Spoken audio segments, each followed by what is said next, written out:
Bien. Buenas tardes a todas. Somos muy poquitas hoy, esperemos que vayan ingresando más personas a esta clase.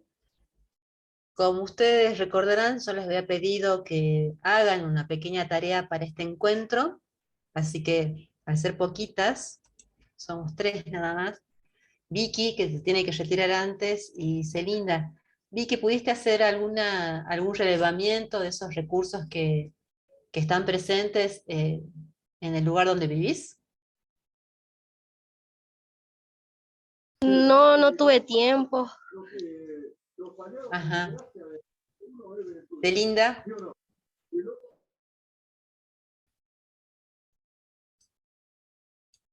¿pudiste hacer el trabajo? Hola, buenas tardes, profe.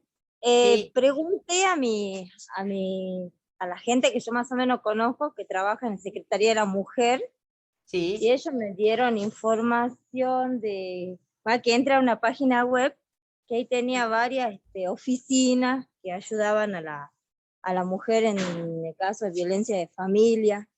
Ujú, Y bueno, y en mi localidad donde yo vivo, en el Campo Santo, en el sí, municipio, también trabajan en la parte de acción social.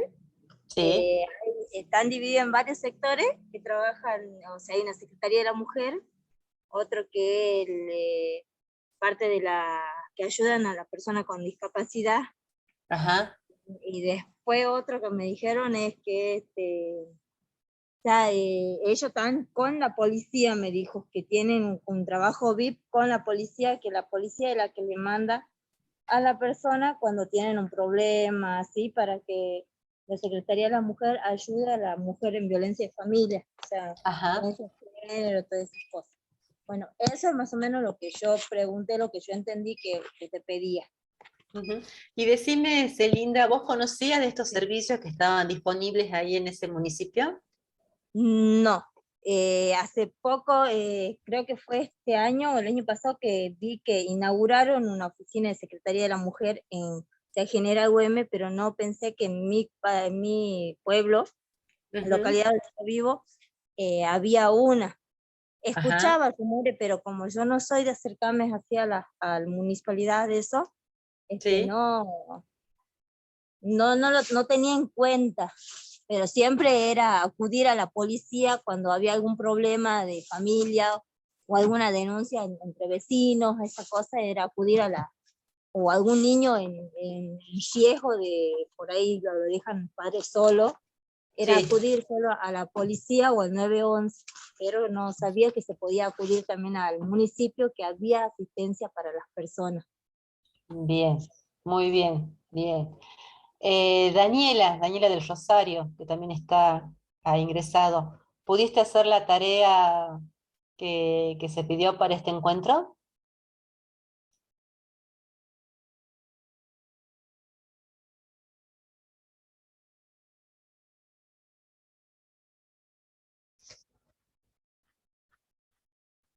Daniela.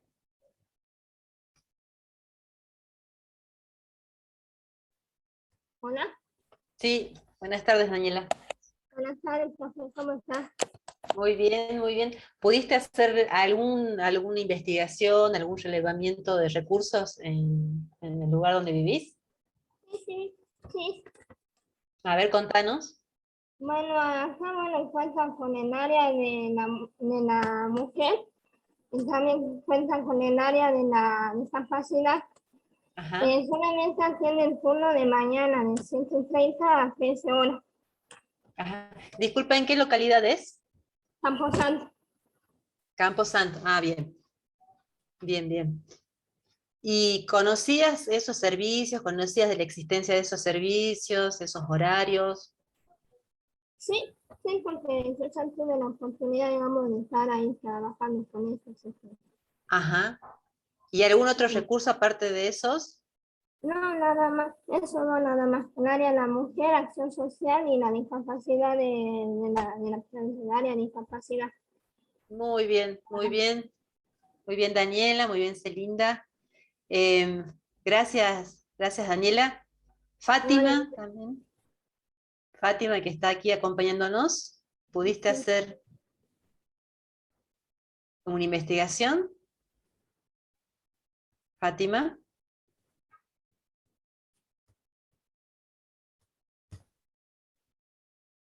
Tamara, ¿pudiste? Buenas tardes, profe. Buenas tardes, Tamara. Contanos. Bueno, yo investigué en el municipio de Orán. Ajá.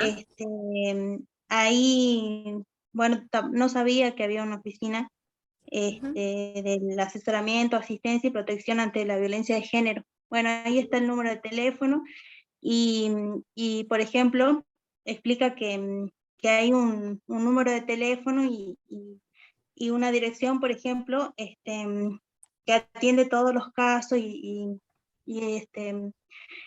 da el servicio en Orán, en el municipio de Orán. Después Ajá. otro que es de la Defensoría de Violencia de Género, que engloba Sí. todo el departamento en sí, o sea, con sus demás municipios, y otro que es del Polo Integral de las Mujeres, que tampoco sabía eso, digamos que es a nivel provincial, Ajá. con equipos técnicos interdisciplinarios, y bueno, todos ellos brindando servicios de asistencia y acompañamiento. Ajá. Bien, Después, no conocías no, ninguno de estos servicios. no, sí Bien. tenía entendido, pero por ejemplo ahora lo fui entendiendo así como se está desglosando y cómo está organizado. Y también del 911, que es la línea gratuita que sí todos conocíamos, y del que funciona las 24 horas, y también la del 114. Digo, 44, 144. Ajá. ¿Hay algún otro servicio que hayas podido encontrar? En Orán no encontré, me aparece, de Salta sí me aparece, de la capital, pero de Orán no me aparece tanto. Ajá. Sí me relaciona, o sea, la misma dirección, por ejemplo, de EWES y La Madrid, me relaciona con la Secretaría de Derechos Humanos, directamente me engloba ahí, y como en general. Ujú. Bien, bien, bien. Entonces, este ejercicio que yo les propuse la clase pasada les ha permitido a muchos de ustedes descubrir que dentro de sus mismas localidades, ciudades, barrios donde viven, pueden encontrarse con este tipo de servicios, en este caso, los que están abocados a cuestiones de violencia familiar, violencia de género, discapacidad y demás, pero este ejercicio, bueno, les hace advertir sobre la importancia de tener este recursero o esta caja de herramientas para saber a dónde recurrir ante determinadas situaciones. Esto les pido que esa información que ustedes han podido recopilar, que la vayan guardando en alguna especie de carpeta, de cuadernos, donde puedan tener números de utilidad, horarios, así como Daniela pudo recabar, pudo anotar. Y esto también es otra advertencia que les quiero hacer. Estos servicios permanentemente están cambiando, o se amplían, o se dejan de lado, se cambian los nombres, cambian las direcciones, por ejemplo, y es muy importante estar actualizadas con esa información. Muchos de estos servicios cuentan con página web, cuentan con direcciones en internet que uno fácilmente puede acceder y actualizarse y demás, y otros, sobre todo en ciudades que son mucho más chicas o con menos recursos económicos, no cuentan con páginas web, pero sí el conocimiento de boca a boca, como quien podríamos graficarlo de alguna manera. Entonces el pedido es que esta información no la desechen, sino que vayan haciendo una agenda de recursos que les va a servir cuando ustedes se desempeñen laboralmente como acompañantes terapéuticas. Bien, hoy les quería compartir del segundo tramo, que es la detección y la derivación responsable. ¿De qué hablamos cuando decimos detectar y a qué nos referimos cuando hablamos de derivaciones? Ya hemos visto la importancia de la articulación institucional, ya hemos visto Profe, también... buenas tardes. Sí, perdón, Soy Fátima. Fátima. Sí, Sí, yo Fátima. le quería preguntar, lo que usted dio para investigar, la Secretaría de Derechos Humanos del Ministerio de Justicia y Derechos Humanos de la Nación, o sea, también entra en eso, ¿que no? Pero eso ya sería a Sí, nivel nacional.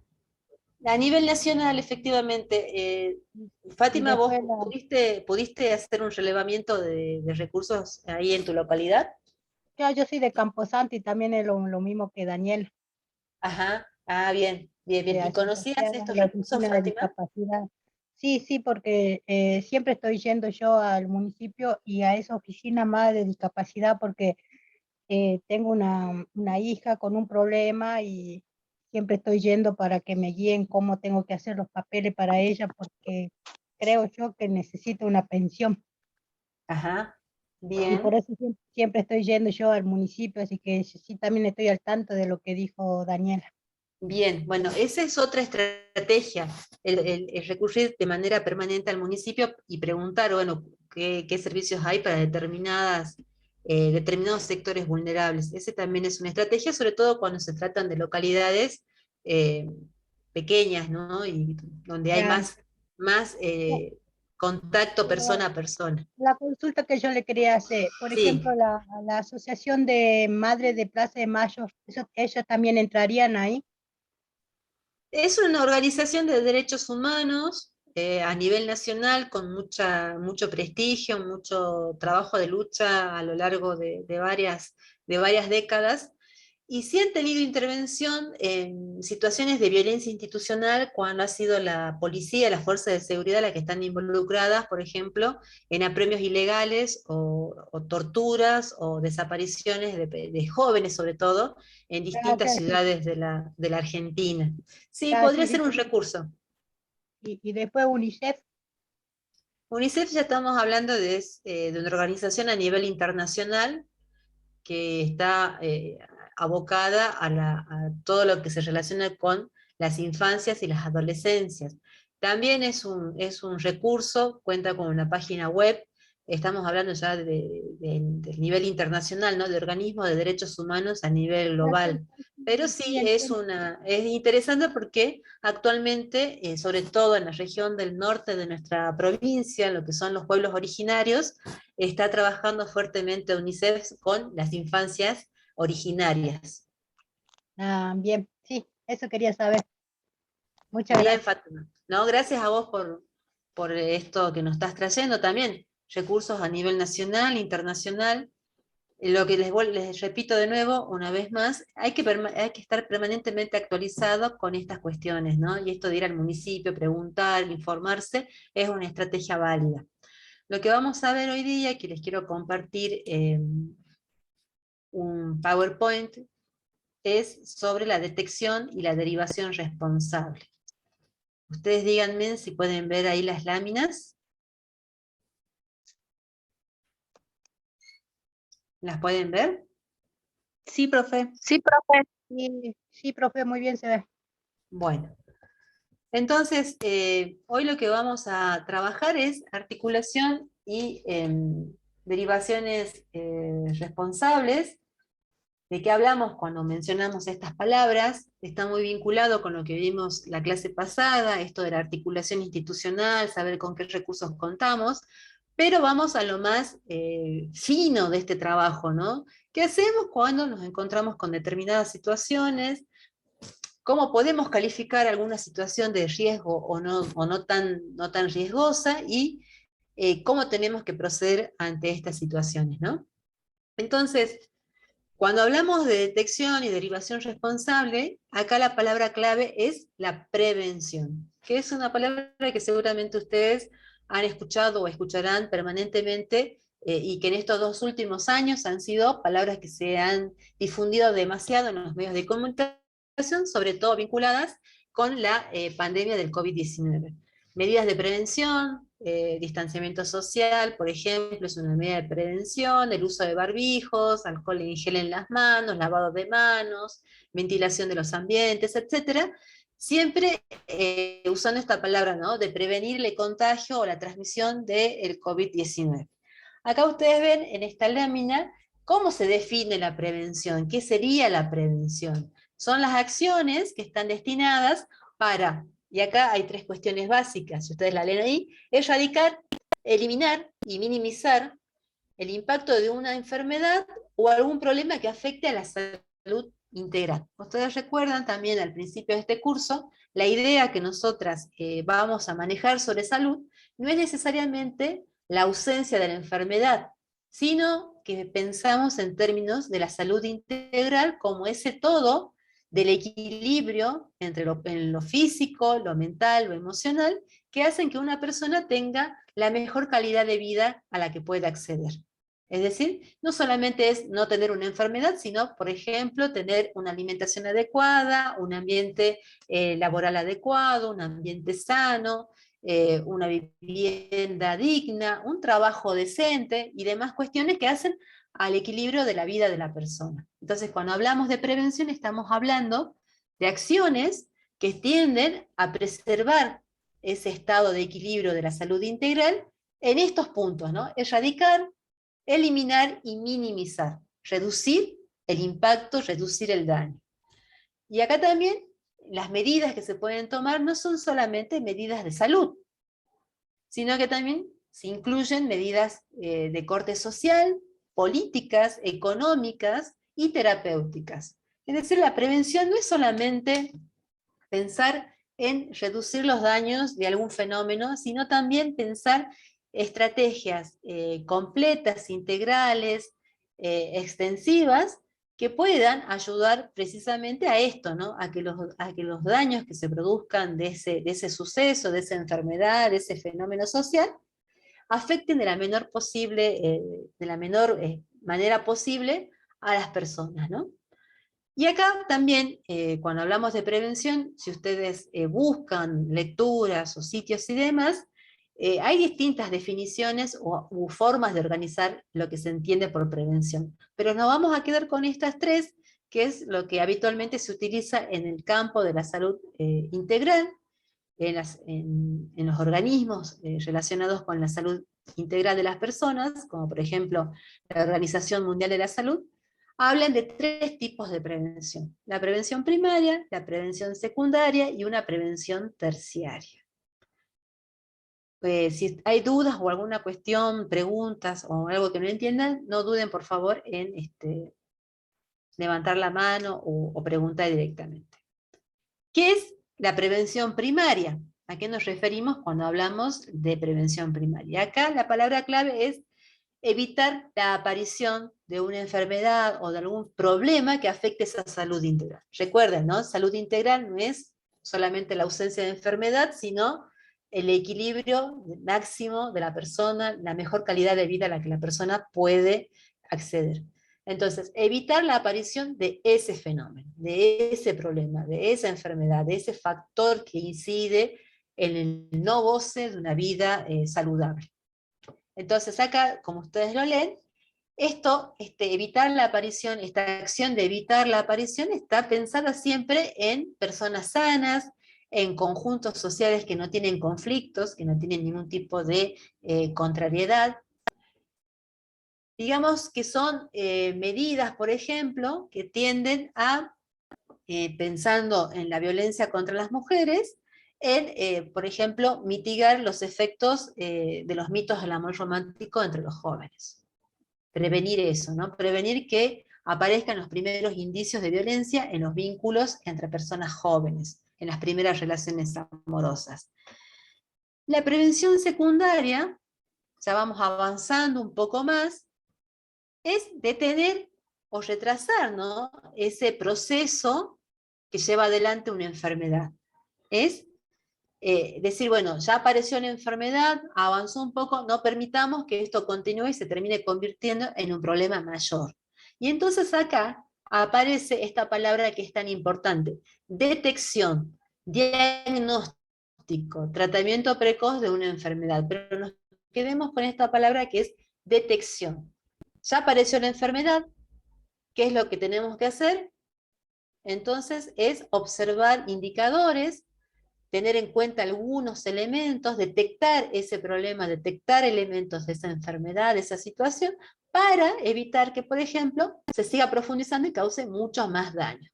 Acá en el ámbito de la salud, que lo utilizan como ejemplo, son las campañas de prevención de los cánceres ginecológicos. Llámense Papa Nicolau, llámense mamografías y demás exámenes que previenen la aparición de cánceres en todo lo que es el aparato genital femenino o en las mamas. La prevención terciaria, ya avanzó la enfermedad, ya apareció la enfermedad, se hizo lo posible para reducirla, para retenerla en ese estadio que no avance a mayores, ha dejado secuelas. Entonces lo que hace la prevención terciaria es reducir esas complicaciones, reducir esas secuelas. Esto tiene más una vinculación con la rehabilitación terapéutica, con la reparación de las situaciones, y es, ¿cuál es el objetivo? Y ustedes acá también lo pueden ver: mejorar la calidad de vida de las personas. Esos serían entonces las tres dimensiones de la prevención. En nuestro caso, en el ámbito en el cual ustedes se van a desempeñar, no estarían en el ámbito de la prevención primaria, porque ya la situación con la cual ustedes van a trabajar es una persona que ya ha sido determinada con una enfermedad, ya se le ha suministrado un tratamiento médico, tiene alguna condición ya identificada y demás, pero lo que sí nos interesa como fundación es que tengan herramientas para que puedan actuar en esto que es la prevención secundaria. Detener o retrasar el progreso de algún fenómeno y alguna situación. ¿Y esto a través de qué? A través de la herramienta de la detección o de la lectura de algunos indicadores que nos pueden estar llamando la atención o pueden estar actuando como alarmas de determinadas situaciones que afecten a la salud de las personas con las cuales ustedes trabajan. Y esto no es tanto pensando en la enfermedad física que pueden llegar a tener sus pacientes o las personas con las cuales ustedes trabajan, sino en cuestiones más bien que afectan a la dignidad humana de esas personas. Y estamos pensando principalmente en situaciones de violencias, de abusos o de malos tratos. ¿Sí? ¿Vamos bien hasta aquí? ¿Preguntas, dudas hasta acá? ¿Se entiende bien estas tres formas de prevención? Sí, profe, no hay drama. Bueno, Sí, entonces profe, fíjense, entiende. acá tenemos distintos ejemplos de las prevenciones. Por ejemplo, la campaña del cáncer de mama, estaríamos en el ámbito de la prevención secundaria. Lo que se intenta es detectar la enfermedad en algunas mujeres. La aplicación también de la vacuna contra el COVID sería prevención primaria en muchos casos, porque evita que la persona desarrolle un cuadro agudo de COVID-19.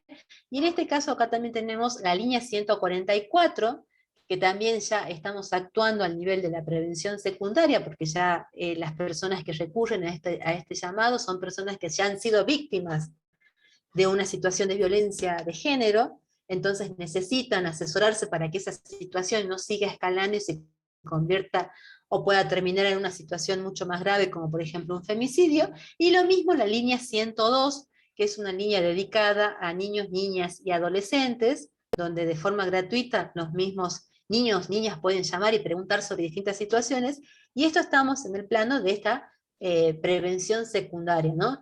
Retrasar, mitigar, evitar que el problema se siga transformando en una situación que ya después sea mucho más compleja de resolver. Son distintos ejemplos, y podemos encontrar muchos ejemplos más, pero vuelvo a insistir que nos vamos a quedar en esto que es la detección, en este nivel de prevención secundaria. Evitar que el problema se profundice más, minimizar esos riesgos, frenar el avance de ese problema. ¿Cómo lo vamos a hacer? ¿De qué manera lo vamos a hacer? Lo primero es reconocer entonces algunos elementos, indicadores que van a manifestarse en esta convivencia diaria que ustedes van a tener con sus pacientes, con las personas con las cuales van a trabajar. Ustedes tengan en cuenta que van a tener una vida muy, muy cercana con estas personas, van a formar parte de la intimidad de estas personas. No, si bien ustedes no los van a higienizar, no los van a limpiar, que es otra tarea también del ámbito de la salud, están acompañando un proceso médico-terapéutico. Y van a entablar cierta confianza, van a entablar ciertas rutinas con esas personas, y bueno, tienen que tener algunas herramientas que les permitan a ustedes tener en cuenta estos indicadores o estos elementos que me pueden estar diciendo algo que esté afectando la salud de estas personas. Vuelvo a repetir, situaciones de violencia, situaciones de malos tratos o de abusos, todo tipo de abusos, ¿no? Ahora tomemos como ejemplo los casos de violencia contra las mujeres, que es un tema que también hemos visto en esta formación de acompañantes terapéuticos, acompañantes terapéuticas. ¿Cómo procedemos si la persona con la cual estamos trabajando es víctima de violencia de género, por ser mujer, por ser niña, por ser una adulta, una persona mayor, una mujer mayor? O tal vez, no sé, tal vez puede ser un familiar de sus pacientes, ¿no? Porque también ustedes van a formar parte de las dinámicas familiares de muchas de estas personas, y van a tener contacto, mucho contacto con esas personas, con esos familiares. Entonces también ahí, si tenemos en cuenta que la salud es integral y que la persona es un ser sociable y que está inmersa en distintos vínculos, bueno, lo que sucede con las familias también es algo de importancia para el acompañante terapéutico. Entonces, ¿qué es lo que vamos a hacer, ¿no? ¿De qué manera nos vamos a comportar, o qué herramientas vamos a tener en nuestro poder? Primero y principal, acá quiero también dejar bien en claro que esto que le estamos ofreciendo, estos elementos para detectar, para intervenir correctamente, no significa que ustedes se deban hacer responsables 100% de la situación. Eso quiero que les quede en claro. No significa bajo ningún punto de vista que ustedes son las únicas responsables de la vida de estas personas. ¿Tienen una responsabilidad? Claro que sí, inclusive está totalmente regulada en las leyes, ya sea de protección de niños, niñas y adolescentes, de mujeres, de personas con discapacidad, de personas mayores, pero esas obligaciones a la vez tienen ciertos límites, porque sus intervenciones son puntuales, son acotadas, están ajustadas a un tratamiento médico. Entonces, sus responsabilidades también están delimitadas. No significa que se van a hacer el 100% responsables de todo esto. Porque cuando suceden este tipo de situaciones, por ejemplo, en el caso de las violencias contra las mujeres, ustedes han investigado que hay una serie de oficinas y recursos disponibles que también tienen obligación de participar en la resolución y en la preservación de la vida de la persona afectada. Lo que estamos ofreciendo en este caso son indicadores, cosas que a ustedes les debe llamar la atención y una vez identificados, proceder de la manera que corresponda, ¿no? Entonces no se asusten, no es que ustedes tengan que hacer todo, sino que tienen que estar atentos, alertas, para hacer esta prevención que veníamos hablando, ¿no? Entonces, en el caso, tomemos, por ejemplo, la situación de la violencia contra las mujeres. Supongamos que ustedes están trabajando con una mujer, puede ser una mujer mayor, y empiezan a observar algunas cuestiones que, y lo voy a decir así como para que se entienda, les hace ruido. Hay cosas que no cierran, cosas que son raras, cosas que le empiezan a llamar la atención. Entonces, la primera recomendación es la escucha activa. La escucha activa. Porque más allá de lo que ustedes puedan creer, sentir, interpretar, siempre la palabra de la persona es la que nos va a servir de guía y es, en definitiva, la realidad con la cual vamos a trabajar. Entonces, la escucha activa es fundamental para estos casos de violencia contra las mujeres en el contexto del trabajo de acompañantes terapéuticos. Entonces, vamos a escuchar de manera activa. Escuchar también es una tarea que no es sencilla. No es sencilla. Primero y principal porque a veces uno cree que escucha, pero en realidad está haciendo como una selección de las cosas que escucha, y pueden decirle un sinfín de cosas, y tal vez ustedes no prestan atención, o están más preocupadas por otras cuestiones, y se les van a escapar algunos datos, algunas palabras, algunos gestos también.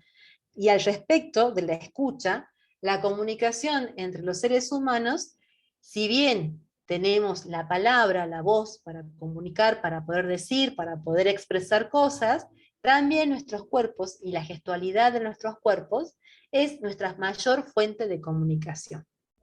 Entonces, tal vez ustedes pregunten qué ha pasado, qué ha sucedido con determinadas cuestiones, situaciones que a ustedes les llaman la atención, y la persona le va a decir, no, no pasó nada, no sucedió nada, pero el cuerpo, la forma de sus manos, la mirada, el tono de voz y demás, le está diciendo otras cosas. Entonces, esto de la escucha activa no es solamente prestar atención a lo que la persona está diciendo con su lenguaje, con su voz, sino también a lo que está contando con ese cuerpo que habita. ¿Sí? Entonces, presten atención a el lenguaje corporal de estas personas. Presten atención a esas cosas. Entonces, primero la escucha activa. Prestar atención a lo que está diciendo. Si hay dudas de parte de ustedes o hay cosas que la persona no lo está diciendo de manera clara, volver a preguntar, volver a indagar sobre ese tema para que la persona lo pueda decir de manera más clara, ¿no? Siempre en un contexto también de mucha privacidad, ¿no? Delante de otras personas, porque seguramente puede ocurrir que las personas que le están agrediendo sean parte de ese contexto, y si le preguntan delante de ellos no lo van a querer contar. Entonces siempre en momentos de privacidad, de mucha confianza, haciéndole saber a esta persona que lo que le cuente es en el marco de lo confidencial, que es con el fin de ayudar, que si tienen que informar de esto que está pasando a otras personas para que la ayuda sea más certera, también decírselo a la persona. Todo va a depender de lo que le esté contando, ¿no? Pero siempre generando un clima de confianza y de reserva de lo que le está diciendo esta persona.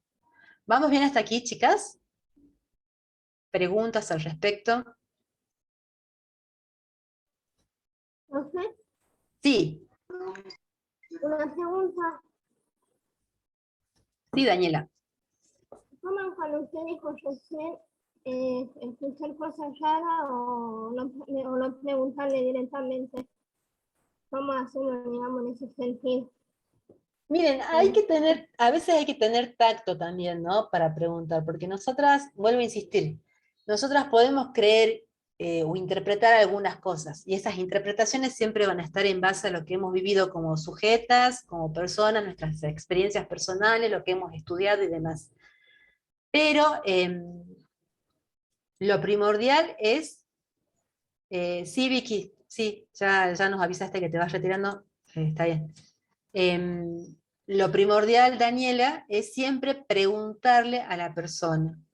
No de manera directa, y esto también ustedes lo van a ir construyendo, ¿no? en esa relación que van a ir teniendo con esa persona con la cual ustedes van a trabajar, de una manera amable, preguntarle tal vez qué ha pasado con determinada cosa, qué ha sucedido, por qué le encuentran triste, qué sucede, por qué ya cambió radicalmente. Es decir, no hay que hacer la pregunta directa de manera brusca, porque ahí se cierra toda posibilidad de seguir indagando. Vuelvo a repetir, hay que crear un clima de confianza que ustedes ya lo van a tener con su trabajo de acompañante. Entonces, buscar la forma de hacer una pregunta de una manera sencilla, que se comprenda, no de manera violenta, no de manera brusca, sino de forma tal que permita la conversación. ¿Sí? Ustedes siempre, y esto es algo que a mí me ha ayudado bastante, ustedes siempre pregunten o respondan de la manera en que a ustedes les gustaría que le pregunten y que les respondan. Y con eso no se van a equivocar nunca. Siempre piensen esto, ¿de qué manera me gustaría que alguien me pregunte qué es lo que me está pasando? de qué manera me gustaría que alguien me responda si yo le hago una pregunta. Y con esto no se van a equivocar, ¿sí? Porque esto de la escucha activa y de reconocer y detectar algunas situaciones pone en juego también nuestra humanidad y la manera en que nos percibimos a nosotras mismas como sujetos humanos y la manera en que percibimos a los otros como sujetos humanos. Entonces, esta premisa de preguntar y responder de la manera que a mí me gustaría que me pregunten y me respondan, es una herramienta bastante útil y con la cual difícilmente se equivoquen en algunas cosas. ¿Sí? Sí, ¿Está respondida, Daniela, la pregunta? sí, gracias, profe. Bien. Volvamos acá entonces al ejemplo de la violencia contra las mujeres, ¿no? En esta conversación que vamos a mantener, que vamos a tener con la persona que está siendo víctima, damnificada, que está atravesando esta situación, entonces, ¿qué cosas tenemos que tener en cuenta? ¿Qué cosas tenemos que ir analizando de manera conjunta con esta persona? Primero, bueno, determinar si hay una relación de violencia, ¿no? Si esto es de manera frecuente, la situación en qué contexto se dio. Por ejemplo, acá ustedes en la lámina, que después también lo van a poder ver cuando lo tengan en su poder, acá menciona si se tratan de hechos aislados, si ha sido una cuestión esporádica, si es ya algo que se viene repitiendo con mucha frecuencia, por ejemplo, y recuerdan también, y ya más adelante lo vamos a ver como un punto, los tipos y modalidades de la violencia que se ejerce sobre las mujeres, ¿no?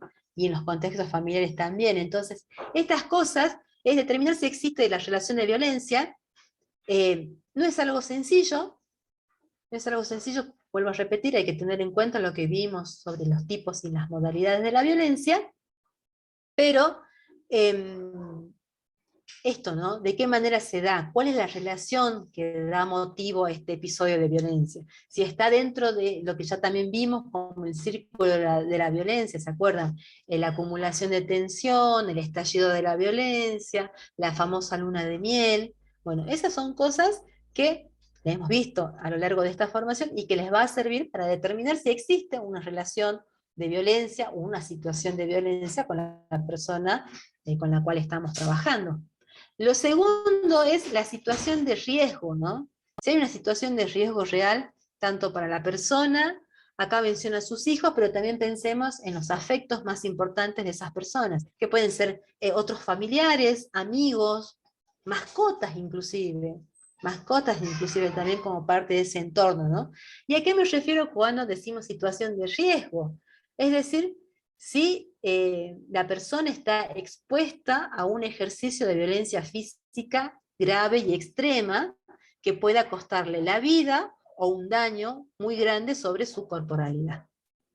Eso también lo tenemos que tener en cuenta y evaluar en esta conversación y en esta observación que vamos a hacer, ¿sí? Les mencionaba el tema de los animales porque también, y esto es algo que no se tiene muy en cuenta, cuando hay una relación de violencia en el ámbito familiar sobre todo, donde hay un hombre que ejerce violencia sobre una mujer, muchas veces esa violencia no la ejerce sobre el cuerpo de la mujer, sino que la ejerce sobre los afectos cercanos. Pueden ser los hijos y las mascotas también. Porque a veces esas mascotas son afectos muy cercanos a la mujer, a la víctima. Entonces, hacerle un daño a ese animal, a esa mascota, es prácticamente hacerle un daño a esa persona. Entonces, también esto hay que tenerlo en cuenta, ¿no? La relación que existen con los animales. Si los animales son víctimas de malos tratos, de abandonos y demás. La situación de riesgo se puede entonces inferir a través de esto. Lo siguiente es evaluar los elementos con que la persona cuenta para enfrentar esta situación de violencia. Y acá, bueno, entran los factores económicos. Si esta persona cuenta con dinero, cuenta con ingresos fijos para poder, por ejemplo, salir de un lugar e ir a otro, trasladarse, tener dinero para pagar un taxi, un remis, un colectivo, si cuenta con un apoyo familiar, si hay otros familiares, vecinos o amigos, o alguna organización que pueda cobijarla, darle abrigo, alojamiento y demás. Acá es muy importante este recursero que ustedes van a ir elaborando, porque también dentro de cada localidad, de cada territorio, hay organizaciones, ONG, asociaciones, fundaciones, que trabajan con este tipo de situaciones, como también con otras, por ejemplo, de adultos mayores, de niños y niñas, de personas con discapacidad, que se hacen cargo, son responsables en el acompañamiento o en la protección de las personas cuando es necesario. Y esto de los elementos, ¿no? Del respaldo que una persona pueda tener, es muy importante de identificarlo y de tenerlo claro. Porque también lo hemos visto que las personas que están atravesando por violencia de género o violencia familiar, paulatinamente van perdiendo todos esos vínculos afectivos familiares debido al aislamiento por el ejercicio de la violencia. Ya no tienen amigas, ya no se comunican con sus familiares, o los familiares ya se han cansado de las veces que han ayudado a esta persona y esta persona vuelve con su agresor. Eso también es parte del círculo de la violencia. Entonces, a veces nos vamos a encontrar con personas que dicen, no, yo con mi familia, yo ya no me hablo, me dejaron de hablar, no tengo amigas, pero alguna red se puede encontrar. Las redes del trabajo, capaz que las compañeras de trabajo suplen esa falta de vínculos familiares, vecinos, y esto de las organizaciones territoriales y comunitarias, ¿no? Capaz que va a la iglesia, capaz que en la iglesia le pueden hacer las veces de red de contención afectiva emocional, pero esto es muy importante, la red de contención, porque de la violencia nadie sale sola, nadie sale solo. Siempre se cuenta, y es necesario contar, con esta serie de personas que pueden apoyar, dar ánimo, reforzar esa decisión de cortar con esa violencia, y esto es lo más importante de tener, ¿no? De tener. Siempre cuando se escuchan relatos de víctimas de violencia, siempre el relato es el mismo, ¿no? Estoy sola, no tengo familia, no tengo amigas, me aislaron, no tengo a nadie. Bueno, la idea es poder identificar esa pequeña luz que puede ser una vecina, una compañera de trabajo, alguien con la cual se la pueda vincular a esta víctima, ¿no? Lo siguiente, a ver si pasa la siguiente. Ay, se me tilda la computadora. No lo puedo creer. A ver. Si ahí volvemos a lo mismo.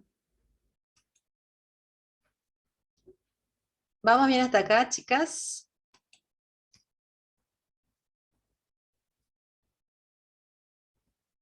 ¿Vamos bien hasta aquí?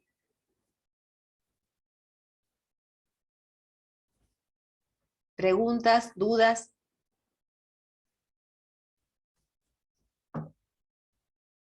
¿Ninguna?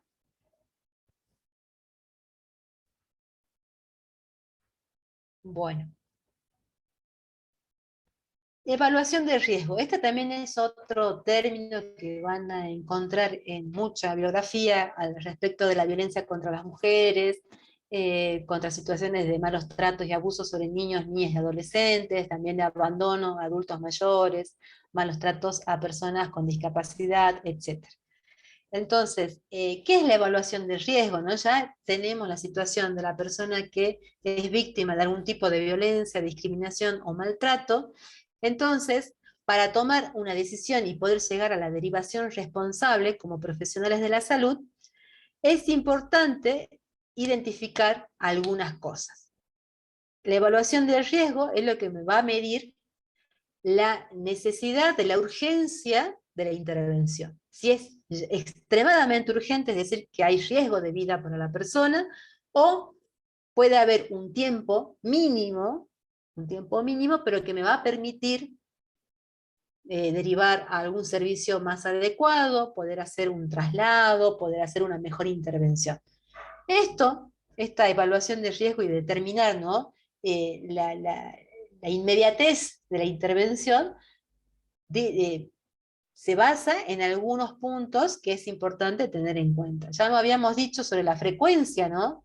Con qué frecuencia se dan los actos violentos en el ejemplo que estamos trabajando, que es sobre violencia contra una mujer, el tipo de violencia que se repite, y acá vuelvo a insistir, repasar los tipos y las modalidades de la violencia, si es una violencia física, si es violencia económica, si es violencia psicológica. Con esto no quiero decir que hayan violencias que sean más importantes que la otra. Son todas graves, son todas terribles, pero digamos que sí, hay episodios de violencia física graves, con muchas lesiones, con amenazas de muerte y demás, eso es un riesgo altísimo, es considerado un riesgo grave y de alta peligrosidad sobre la cual hay que actuar inmediatamente, ¿sí? La intensidad, bueno, esto que decía, ¿no? La gravedad, si son estallidos, aumentan, van aumentando en escalada, comenzó con un grito, después con un empujón, después con una cachetada y así sucesivamente. Eso también hay que tener en cuenta, ¿no? La presencia de armas, que hay presencias de armas en el lugar donde la persona vive, armas de fuego, armas blancas, o algún otro tipo de objetos que puedan ser usados para agredir y lastimar el cuerpo de esa persona, ¿no? Fíjense que acá mencionan palos, látigos, rebenques, cigarrillos encendidos, ¿no?, que también se actúan a manera de tortura sobre las mujeres víctimas de la violencia. Amenazas de muerte o amenazas de suicidio también es un indicador que hay que tener en cuenta. La víctima, ¿no?, que desea suicidarse, quitarse la vida, porque está siendo inducida tanta violencia que va padeciendo, entiende que la única solución para todo este pesar, para todo este dolor, es quitarse la vida. Bueno, eso también es un indicador de altísimo riesgo. El intento de ahorcamiento va dentro de esa línea de los intentos también de quitar la vida o del suicidio. Si hay consumo de alcohol, y esto es bien importante tener en cuenta. Nuestra provincia tiene altísimos índices de consumo de alcohol. De hecho, se inicia a muy temprana edad en niños de 12, 13 años consumiendo alcohol. Es cultural, es socialmente aceptado también el consumo de alcohol. Pero, a veces, no necesariamente, a veces el consumo de alcohol va de la mano con el ejercicio de las violencias.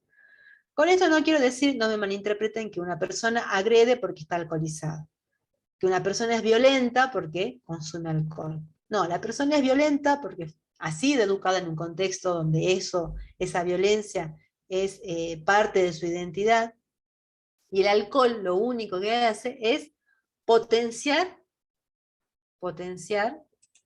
aún más esa violencia. No es que por tomar se volvió violento, no, ya era violento, y lo que hace el alcohol es manifestarlo de una manera mucho más explícita, mucho más clara y mucho más terrible.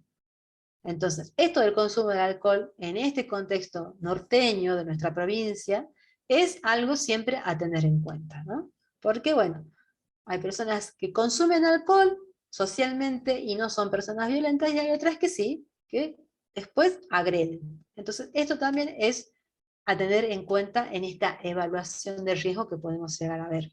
La violencia sexual también, esto es algo que genera mucha vergüenza en las víctimas, tanto mujeres que han sido víctimas de violencia sexual, como niños y niñas, como personas adultas, personas con discapacidad, genera mucha vergüenza y mucha culpa.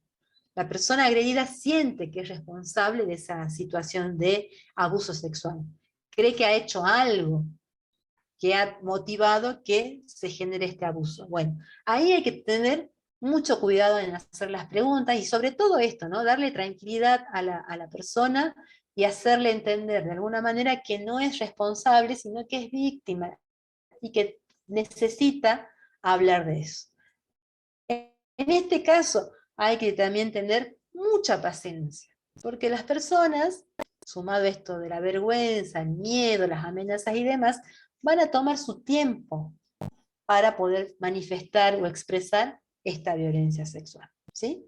En el caso de los niños, a veces hay cambios de actitudes muy manifiestos que son señales de alarma. Por ejemplo, niños que no se mojaban a la noche, no mojaban la cama a la noche, sino que ya tenían un control de sus órganos para ir a orinar o hacer algún otro tipo de necesidad, de pronto comienzan con estas manifestaciones. Bueno, eso es una señal ya de que algo está ocurriendo, ¿no? Entonces, pero vuelvo a insistir, con el caso de la violencia sexual hay que tener mucha paciencia y mucho tacto para hacer las preguntas. Las personas van a tomar su tiempo para hablar, y vuelvo a repetir, sienten mucha vergüenza y mucha culpa sobre lo que les ha pasado.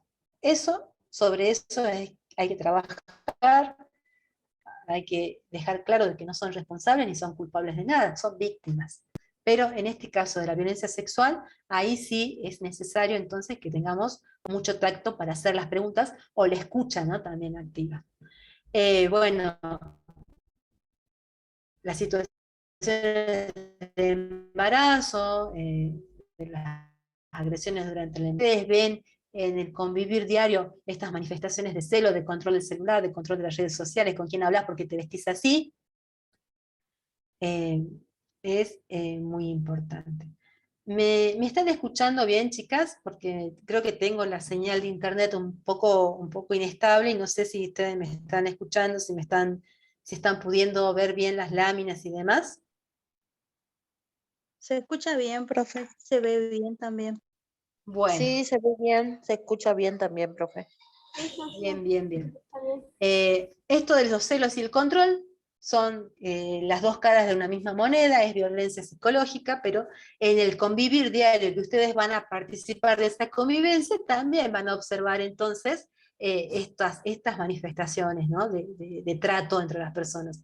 Al principio, cuando ustedes lleguen, van a mantener cierta apariencia, cierta distancia, pero a medida que vayan pasando los días y ustedes vayan generando mayor vínculo con el paciente, con la paciente, la familia también va a ir relajando esas posturas y esas escenografías que a veces muestran, ¿no?, ante el extraño, ante la extraña. Eso lo hace cualquier persona. Cuando llega un extraño, una extraña, monta cierta apariencia sobre lo que es y muestra lo mejor de la familia. Pero a medida que ya se va ganando confianza, van pasando los días, las horas, el trabajo, van creándose vínculos, esas barreras caen y muestran de verdad cómo son los vínculos entre las familias y entre las personas que conviven allí. Entonces ahí muchas veces empezamos a observar estas situaciones de celos, de control del dinero, del control de el tiempo que pueden dedicarle ustedes al trabajo con el paciente, estar permanentemente atento a lo que ustedes le dicen, cómo le dicen. Es decir, también son cuestiones que deben tener en cuenta, ¿no?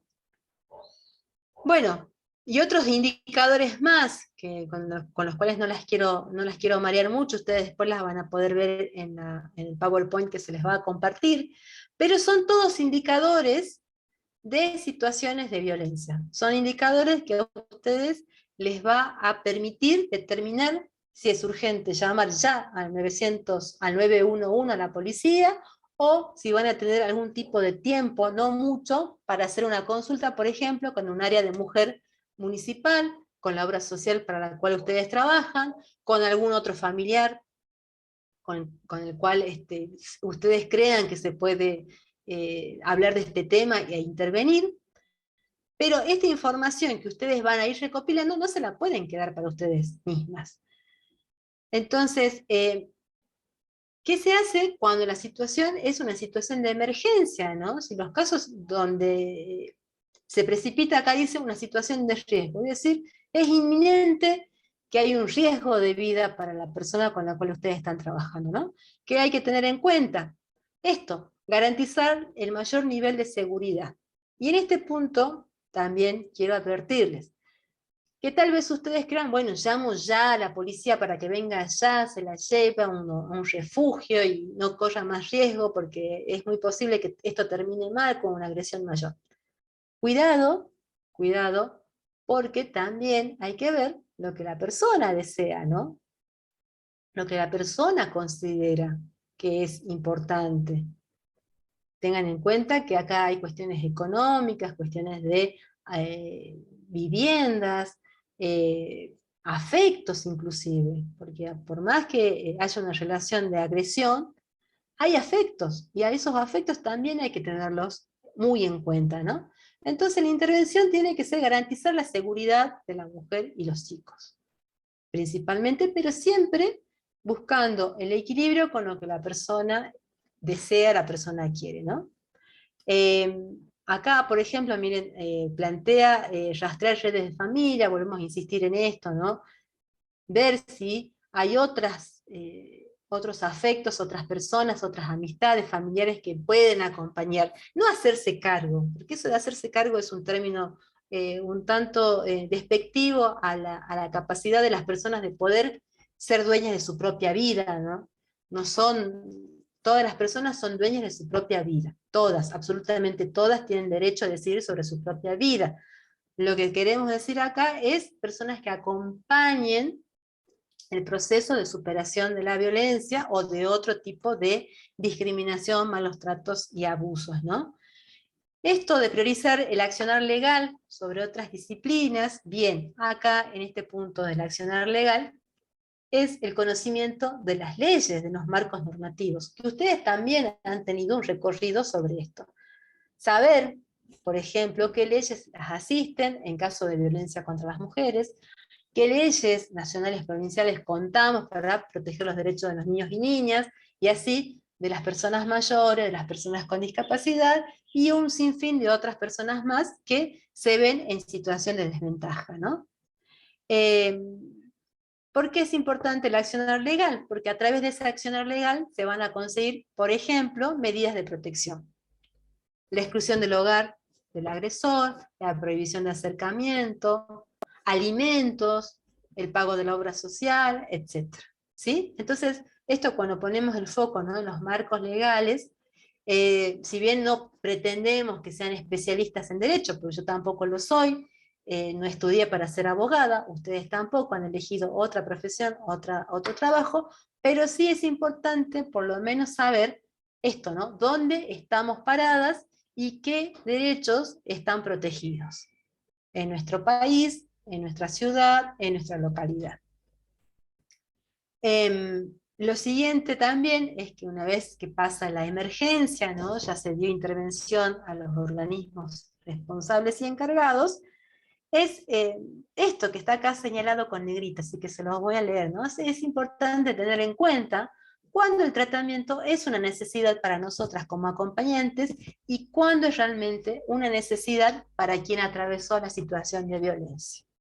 Y esto se aplica a todos los otros problemas que pueden ser niños, niñas, personas con discapacidad, personas mayores, etc.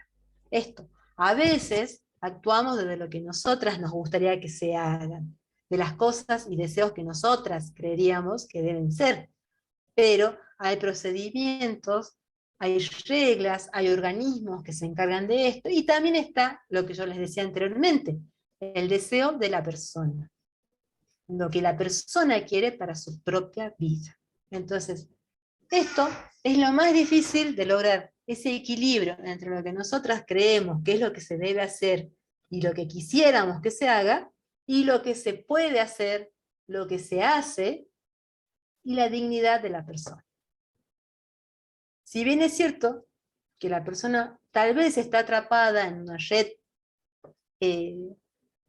afectiva, atravesadas por las violencias, hemos visto lo que es el círculo de la violencia, y tal vez tome decisiones que ustedes digan, no, pero está tomando una mala decisión, va a volver a la misma situación de violencia, pero hay que entenderla, y esto es la empatía, ¿no? Hay que entender que le está costando identificar esa situación de violencia. Entonces ahí el acompañamiento es explicarle de una manera amable, pero contundente, que puede estar en riesgo su vida o la vida de las personas a las que ella quiere o ama.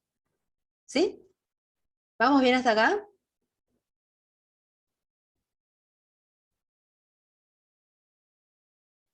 ¿Vamos bien, chicas? ¿Preguntas hasta aquí?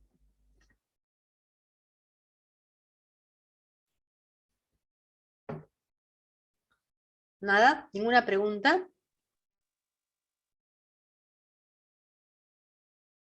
Bien. Entonces, ¿qué debemos tener en cuenta como acompañantes terapéuticas? ¿Qué herramientas, no? Esto, la tarea fundamental, la escucha activa, sin juzgar, sin juzgar. Y acá también quiero ser clara y honesta con ustedes. Todos, todas, todes, tenemos prejuicios. Hemos aprendido un sinfín de cosas que pueden ser tomadas como prejuicios, ¿sí? Pensamos sobre determinadas situaciones, de determinadas maneras, etc. Es lo más humano el tener prejuicios. Ahora bien, ustedes se van a desempeñar como profesionales de la salud y tienen obligaciones y responsabilidades. Lo que no deben permitirse, bajo ningún punto de vista, es que sus prejuicios estén por delante de sus deberes y obligaciones como profesionales de la salud. ¿Sí? Los prejuicios, los juicios de valor, las ideas preconcebidas que ustedes pueden llegar a tener, se las reservan para su intimidad. En el abordaje y en el tratamiento y en su rol como acompañantes terapéuticas, tienen que cumplir con lo que dicen los marcos normativos, la ley y lo que dice su planificación laboral. Entonces esto, cuando es la tarea de escucha atenta, sin juzgar, precisamente va en ese sentido. No decir cosas que no son las que están marcadas en los marcos normativos o en su desempeño laboral. Vuelvo a insistir en esto, ¿no? Escuchar, responder de la manera en que a mí me gustaría que me trate. Eso es fundamental. Entonces, los prejuicios se los reservan para ustedes, para su intimidad, para su foro interno, etc. En el trabajo, los prejuicios no se deben manifestar de ninguna manera, ni de manera directa, ni de manera indirecta. Hay que cumplir con lo que dice la ley y con lo que dice nuestro trabajo. Por supuesto que esto es algo difícil. Esto es algo difícil. Pero tiene que ser un ejercicio constante, porque eso va a hacer a la profesionalidad de su labor, de su tarea. ¿Sí? La otra cuestión es esto, ¿no? De siempre hacerle sentir a la persona que no está sola, que está acompañada. Hay una obra social que le está pagando a ustedes, por lo cual también hay una responsabilidad de esa obra social sobre la persona. Organizaciones sociales, cooperativas, alguna organización territorial. Es decir, esto, ¿no? Que las personas no están solas, que hay organismos que se encargan, que se preocupan por esto, y que ustedes pueden ser ese nexo, ¿no? De diálogo con estas instancias. Esto también es importante, no hay recetas únicas, ni mágicas, ni magistrales para el abordaje de las situaciones. Si bien existe la ley, si bien hay protocolos, esos protocolos son hojas de ruta, lo que nos va indicando qué es lo que tenemos que hacer. Pero también cada caso es único y singular. Lo que tal vez sirva para una situación X no va a servir para la situación Z. ¿Sí? Las personas son distintas, las realidades son distintas, por lo cual no hay modelos únicos, sino que hay algunos marcos que orientan nuestro trabajo. ¿Sí? Y esto también, el abordaje múltiple, cuando yo les decía que no les recae sobre ustedes la absoluta responsabilidad de abordar una situación X, de maltrato, de violencia, de abuso, no les cabe la absoluta responsabilidad, sino que el trabajo es siempre interdisciplinario. Hay un abordaje judicial, hay un abordaje de la salud mental, hay un abordaje de derechos humanos. Alguien acá trajo como recurso organizaciones de derechos humanos. Bueno, también pueden participar de este abordaje. Entonces, no pensar que, bueno, yo me voy a enfrentar sola contra el mundo para defender a esta persona, porque va a ser imposible. Va a ser imposible. Sino que saber a quién puedo recurrir, qué es lo que puedo, en qué medida puedo colaborar para que esta situación se revea y no terminar convirtiéndome en algún tipo de obstáculo o profundizando mucho más la situación de violencia, de abuso, de malos tratos. Bien, esto también es importante, ¿no? Dos cosas, y que están aquí señaladas. Trabajar con perspectiva de derechos humanos. ¿Esto qué quiere decir? Reconocer siempre que estamos frente a un ser humano con dignidad y con libertad para tomar sus propias decisiones. Esto, no son seres a los cuales hay que tutelar o indicarle qué es lo que tienen que hacer. Se les sugiere, se les indica cuáles son sus derechos y cuáles son también sus posibilidades, a dónde acceder, a dónde recurrir, que esto que está pasando no es algo natural, lo que yo les decía de las situaciones de violencia sexual, que no son responsables, que no son culpables de lo que les está ocurriendo. Ese es el enfoque de derechos humanos. Pensar siempre que se está trabajando con personas, con dignidad, con libertad y con decisión sobre sus propios actos. Y lo siguiente es que, bueno, esto que está mencionado acá, ¿no? Y se los voy a leer, dice, muchas veces las personas no tienen bien en claro qué hacer en ese momento.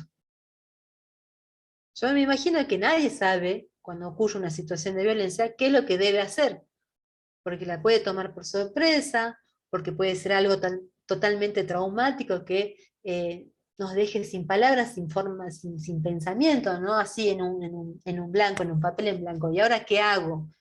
¿Qué hago? Si lo denuncio me pueden echar de mi casa, si denuncio a mi marido, a mi pareja, ¿qué les doy de comer a mis hijos? Son muchas variables, dimensiones que se juegan en ese momento, ¿no? Entonces, lo que puede hacer un acompañante terapéutico, además de estar a su lado y prestarle este apoyo, es también informar qué alternativas puede tener, ¿sí? Así como muchas de ustedes no sabían que existían algunos recursos municipales, bueno, las personas no saben que, por ejemplo, pueden denunciar distintas situaciones, que existen organismos a los cuales pueden ir a pedir y solicitar ayuda, que lo que le está pasando es una situación de violencia, aunque ustedes no lo crean todavía, y traigo un ejemplo muy claro, aunque ustedes no lo crean, muchas mujeres y muchas mujeres jóvenes siguen creyendo, por ejemplo, que una escena de celo de parte de su pareja, de su novio, de su marido, de su amante, de quien sea, es una demostración de amor, y que no es un ejercicio de la violencia psicológica. Muchas personas, muchas mujeres creen que los celos son amor, o que un piropo dicho en la calle por un desconocido es un halago, y que me tengo que sentir conforme con ese halago, cuando en realidad es también el ejercicio de la violencia en el espacio público.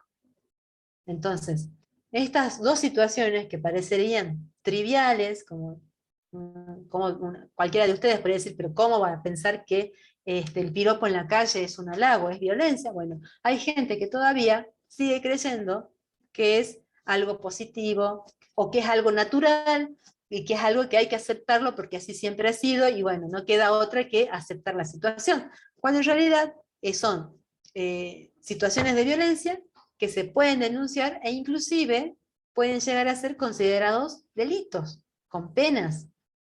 Entonces, fíjense lo importante que es para el acompañante terapéutico el mantenerse informada sobre estas situaciones, sobre lo que ocurre en la violencia de género, sobre lo que ocurre en las situaciones de violencia sexual, sobre lo que ocurre en situaciones de maltrato y sobre lo que ocurre en situaciones de abandono. Porque, en definitiva, ustedes van a trabajar con personas que están atravesando un proceso de enfermedad o un proceso donde su salud integral no es la óptima, y se van a ver expuestas a estas múltiples situaciones de vulneración de sus derechos como personas. Bien, ya para ir finalizando, tres cuestiones muy puntuales también a tener en cuenta. Indagar sin dar respuesta alguna a la problemática. O sea, preguntamos, ¿no? Nos interesamos por la situación de nuestro paciente. Le preguntamos y esta paciente nos cuenta cuál es su situación. Ahora bien, yo tengo que dar una respuesta. No es que me voy a quedar con esa información para mí, bueno, me contó, estábamos en un momento de nuestro trabajo, y se abrió ella en confianza y me contó determinada situación. ¿Qué hago yo con eso? No la puedo dejar a la persona sin una respuesta, sin una certeza de que voy a hacer algo con esa información. Esto, y ya la vamos a ver la clase que viene, es revictimizar a esa persona. Es una forma también de violencia contra esta otra persona, ¿no?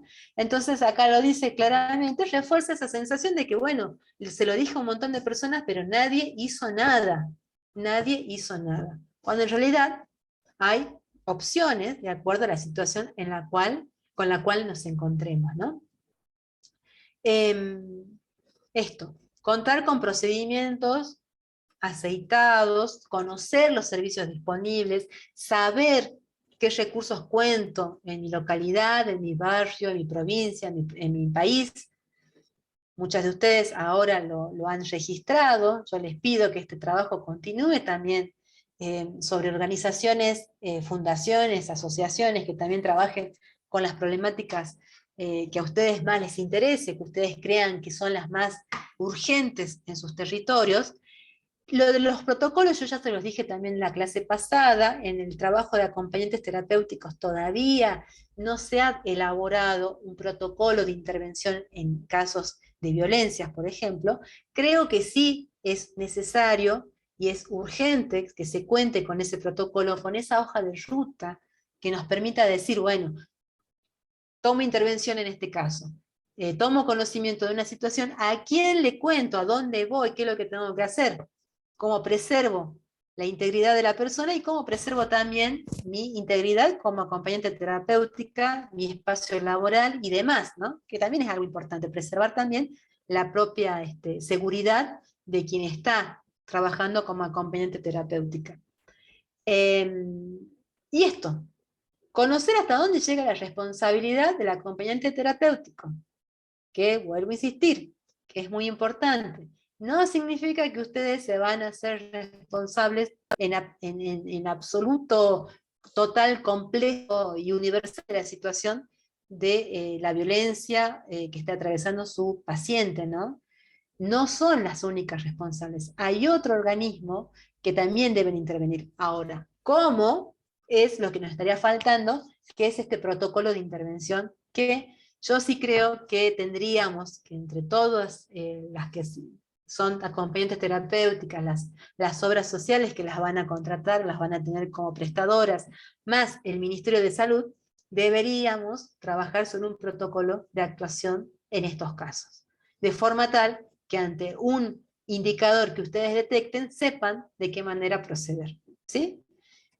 Recuerden que también, si bien se habla mucho, y en nuestro país sobre todo, de los derechos de las mujeres, de los niños, niñas y adolescentes, de los derechos de las personas mayores, de las personas con discapacidad y demás, en la actualidad también hay una situación de muchas discrepancias en los abordajes.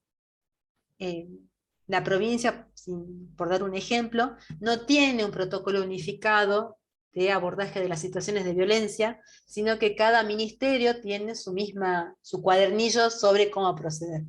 Y eso genera que después la persona tenga que hacer todo un recorrido, la famosa, que ustedes lo van a encontrar en algunos libros como la ruta crítica, que es ir golpear una oficina a otra, preguntando qué hago con esta situación que me está pasando. Entonces, en un lado le dicen una cosa, en otro lado le dicen otra, y a la final la persona, además de ser víctima de algún tipo de violencia, es víctima de la violencia institucional.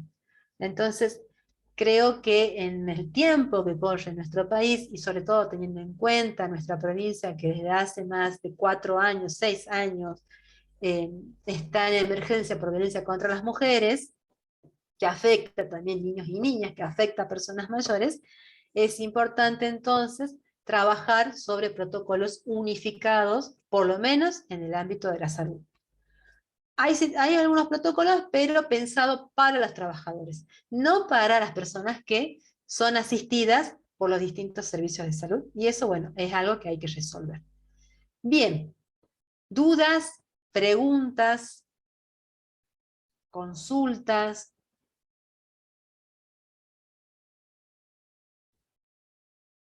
Malestares, inquietudes.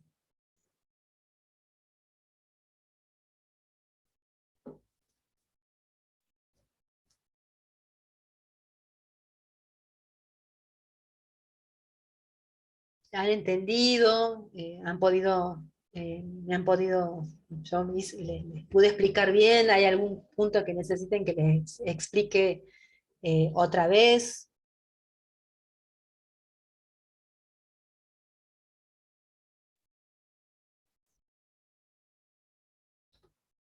¿Se han visto en alguna situación así de no saber qué decir a alguien que les ha contado una situación de violencia? Todas las experiencias que ustedes hayan ido acumulando a lo largo de sus vidas también sirven, ¿no? Para ir mejorando las intervenciones que podamos llegar a tener en nuestro trabajo como acompañantes terapéuticas.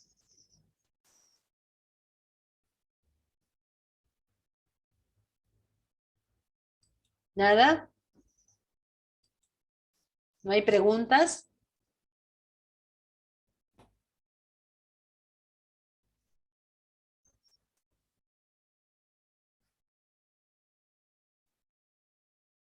Bueno, viendo que no hay preguntas, entonces van a haber tareas. Van a haber tareas. Van a continuar realizando este trabajo de armado del recursero. Algunas ya han avanzado, otras no han realizado ninguna tarea, pero ahora les sumo otra variable más. Van a relevar si en sus lugares, en sus localidades, en sus ciudades, existen organizaciones civiles, llámense fundaciones, asociaciones, clubes de madres, biblioteca popular, cooperativas y demás, que trabajen en la protección de algún grupo vulnerable que a ustedes les interese trabajar. Por ejemplo, alguna fundación que trabaje exclusivamente con la protección de niños, niñas y adolescentes. Por lo menos dos de este tipo de organizaciones, que si ustedes indagan, se van a encontrar con que en sus localidades tal vez haya muchas. O en cercanías, en el caso de las personas que vivan en Camposanto, piensen en el departamento de General Güemes. Hay una fundación en General Güemes que es bastante conocida y que trabaja sobre cuestiones de educación para jóvenes y personas desocupadas. Lo que les voy a pedir para la próxima clase entonces es que por lo menos hagan un relevamiento de dos organizaciones sociales que trabajen con problemáticas vinculadas a un grupo vulnerable que a ustedes les interese. Mujeres en situación de violencia, adultos mayores, niños, niñas y adolescentes, personas con discapacidad. Por lo menos dos. ¿Se entendió la consigna? Sí, profe, sí. Bien. Sí, Bueno. profe, Sí. se entendió. Bien, entonces la semana que viene, cuando tengamos este encuentro, ya el último encuentro, vamos a hacer lo mismo que hicimos hoy, los primeros minutos, dedicados para que ustedes cuenten qué han encontrado, de qué tipo de organización se trata, cuál es el trabajo que realizan, dónde se localiza, ¿sí? Para que vayamos haciendo este recurso que, como les dije, les va a servir muchísimo para su desempeño profesional como acompañantes terapéuticas. Bien. ¿Ninguna pregunta? ¿Dudas? ¿No? Bueno, entonces damos por finalizado el encuentro de esta semana. Les pido por favor que vayan completando ese recurso y quienes no lo hicieron, lo hagan, por favor, porque esto es algo que les va a servir mucho. Y cualquier duda, pregunta en el grupo de WhatsApp.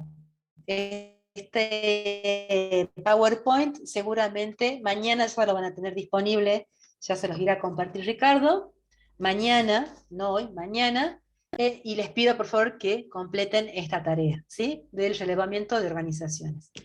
Este encuentro también ya ha sido grabado, así que también lo van a tener disponible después para que lo puedan repasar, quienes no han podido asistir. Y bueno, les deseo una buena semana, que tengan una buena jornada durante estos días que restan, y nos vemos el próximo miércoles a esta misma hora, y cualquier duda, consulta por el grupo de WhatsApp. Así que bueno, me despido de ustedes, que tengan una muy linda tarde. Bien, hasta luego, profe. Muy linda su Hasta clase. luego, muchas gracias.